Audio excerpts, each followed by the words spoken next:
ಪ್ರೀತಿಯ ವಿದ್ಯಾರ್ಥಿಗಳಿಗೆ ಆತ್ಮೀಯ ಸ್ವಾಗತ.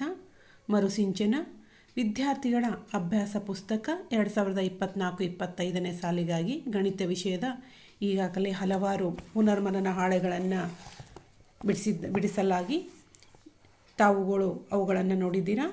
ಈಗ ಮುಂದಿನ ಹಾಳೆಯನ್ನು ನೋಡೋಣ. ಪುನರ್ಮನನ ಹಾಳೆ 22 ಅಂಕಿಅಂಶಗಳ ಕೋಷ್ಟಕ ಅಂತ ಇದೆ. ಇಲ್ಲಿ ದೈನಂದಿನ ಜೀವನಕ್ಕೆ ಸಂಬಂಧಿಸಿದ ಅಂಕಿಅಂಶಗಳನ್ನು ಕೋಷ್ಟಕದಲ್ಲಿ ಬರೆಯುವುದು ಹಾಗೂ ಸ್ತಂಭ ನಕ್ಷೆಯಲ್ಲಿ ಪ್ರತಿನಿಧಿಸಿ ಅರ್ಥೈಸುವರು. ಈ ಕೋಷ್ಟಕದಲ್ಲಿನ ಮಾಹಿತಿಯನ್ನು ವೀಕ್ಷಿಸಿ ಕೆಳಗಿನ ಪ್ರಶ್ನೆಗಳಿಗೆ ಉತ್ತರಿಸಿ ಅಂತ ಇದೆ. ಇಲ್ಲಿ ನೋಡ್ರಿ, ಕ್ರಮ ಸಂಖ್ಯೆ ಕೊಟ್ಟಿದ್ದಾರೆ. ತಂಡ ಎ, ತಂಡ ಬಿ, ತಂಡ ಸಿ, ತಂಡ ಡಿ ಇದೆ.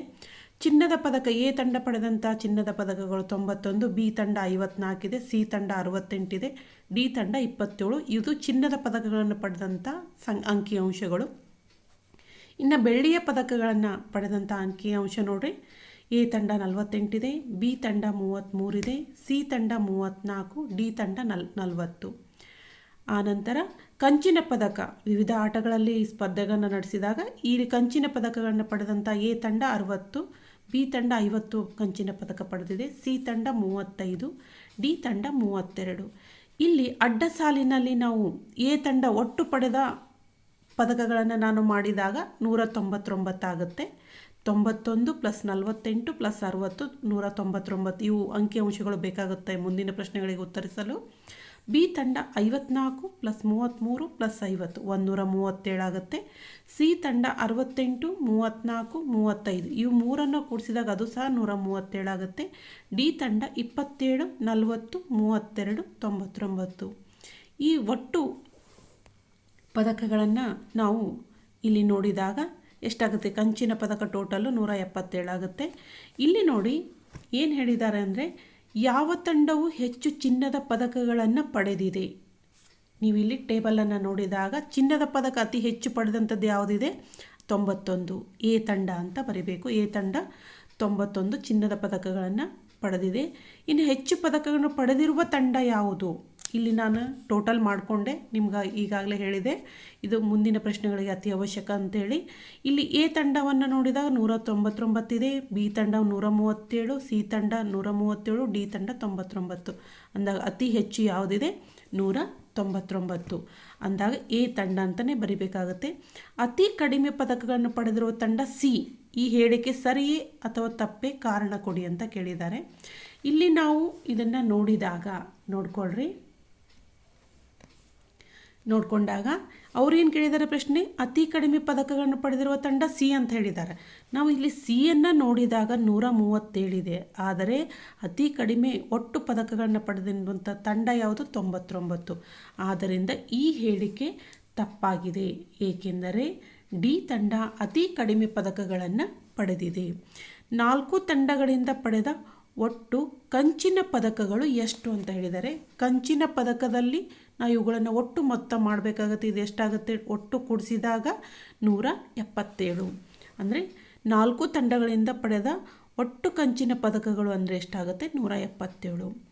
ಕೊಟ್ಟಿರುವ ಕೋಷ್ಟಕಕ್ಕೆ ಮೇಲಿನಂತೆ ನೀವೇ ಒಂದು ಪ್ರಶ್ನೆ ಸೃಜಿಸಿ ಉತ್ತರ ಕಂಡುಕೊಳ್ಳಲು ಪ್ರಯತ್ನಿಸಿ. ಅವರು ಹೇಳಿದರೆ ನಾವೇ ಒಂದು ಪ್ರಶ್ನೆಯನ್ನು ಕ್ರಿಯೇಟ್ ಮಾಡಬೇಕು, ಅದಕ್ಕೆ ಉತ್ತರವನ್ನು ನಾವೇ ಬರೀಬೇಕು. ಅದಕ್ಕೆ ನಾನಿಲ್ಲಿ ತೆಗೆದುಕೊಂಡಂಥ ಪ್ರಶ್ನೆ, ಯಾವ ತಂಡಗಳು ಸಮನಾದ ಪದಕಗಳನ್ನು ಪಡೆದಿವೆ ಅಂತ ತೆಗೆದು ನೋಡಿರಿ. ಇದನ್ನು ನೋಡಿದಾಗ 2 ತಂಡಗಳು ಯಾವ್ಯಾವು? ಬಿ ಮತ್ತು ಸಿ ತಂಡಗಳು ಸಮನಾದ ಪದಕಗಳನ್ನು. ಇಲ್ಲಿ ಮುಂದಿನ ಕೋಷ್ಟಕ ನೋಡ್ರಿ. ಒಂದು ತರಗತಿಯಲ್ಲಿನ ವಿದ್ಯಾರ್ಥಿಗಳು ಕಿರು ಪರೀಕ್ಷೆಯಲ್ಲಿ 10 ಅಂಕಗಳಿಗೆ ಗಳಿಸಿದ ಅಂಕಗಳನ್ನು ಕೆಳಗಿನ ಕೋಷ್ಟಕದಲ್ಲಿ ನೀಡಲಾಗಿದೆ. ಇದಕ್ಕೆ ಕೋಷ್ಟಕವನ್ನು ರಚಿಸಿ ಅಂತ ಹೇಳಿದ್ದಾರೆ.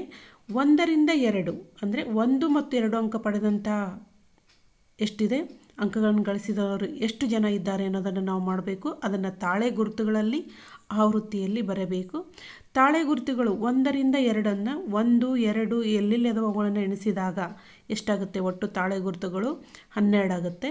ಇವು ನಾವು ಯಾವ ರೀತಿ ಗುರುತಿಸ್ಬೇಕಂದ್ರೆ 4 ಹಾಕಬೇಕು, ಒಂದು ನಡಬರ್ಕ ಅಡ್ಡ ಲೈನ್ ಎಳೆಯಬೇಕು. ಈ ರೀತಿ 1, 2, 3, 4 ಇದು 5 ಆಗುತ್ತೆ.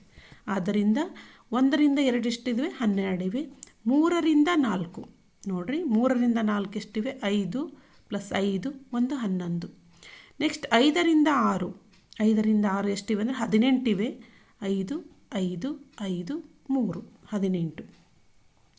ಇನ್ನು 7ರಿಂದ 8 ಅಂದರೆ 5 + 1 6 ಆಗುತ್ತೆ.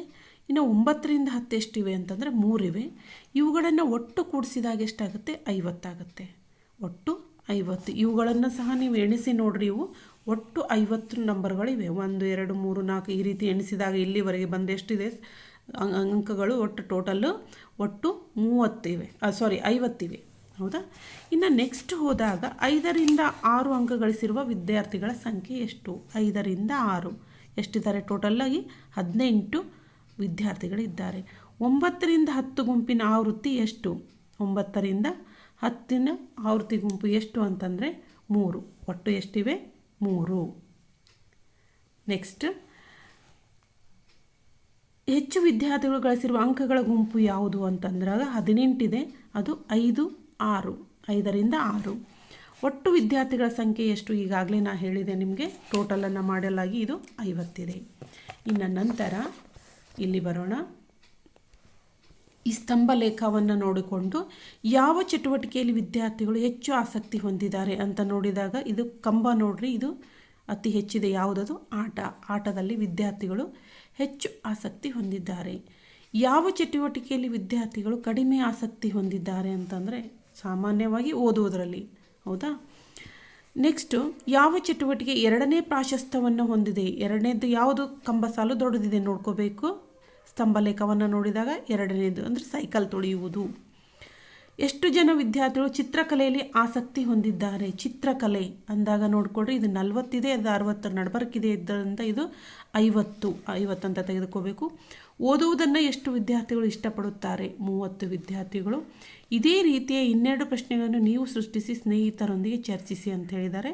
ನಾನಿಲ್ಲಿ ಕ್ರಾಫ್ಟನ್ನು ಇಷ್ಟಪಡುವ ವಿದ್ಯಾರ್ಥಿಗಳ ಸಂಖ್ಯೆ ಎಷ್ಟು, ಆಟವನ್ನು ಇಷ್ಟಪಡುವ ವಿದ್ಯಾರ್ಥಿಗಳ ಸಂಖ್ಯೆ ಎಷ್ಟು, ಈ ಸ್ತಂಭ ನಕ್ಷೆಯನ್ನು ನಿಮ್ಮದೇ ವಾಕ್ಯಗಳಲ್ಲಿ ಅರ್ಥೈಸಿ ಅಂತ ಹೇಳಿದ್ದಾರೆ.